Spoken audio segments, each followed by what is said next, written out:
మీ బిడ్డ ఒక్కడే ఒక వైపున ఉన్నాడు.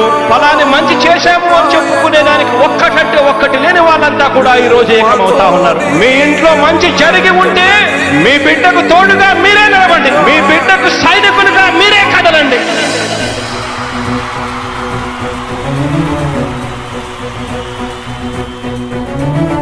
మీ ఇంట్లో మీ బిడ్డ వల్ల మీకు మంచి జరిగి ఉందా లేదా అన్నది మాత్రమే ఆలోచన చేయండి. మీ ఇంట్లో మీ బిడ్డ వల్ల మీకు మంచి జరిగి ఉంటే మాత్రం మీ బిడ్డకు సైనికులుగా మీరే నిలవండి అని చెప్పి సందర్భంగా కోరుతా ఉన్నా. ఇచ్చిన మాట తప్పితే ఓటు వేయొద్దని చెప్పిన దమ్మున్నడు జగను. చెప్పిన మాట చెప్పినట్టుగా చేసిన మా రాజన్న కొడుకుర జగను. ఏ కష్టం రావద్దని పేద గుండెకు ప్రతి పథకం పంపిండుర గడప గడప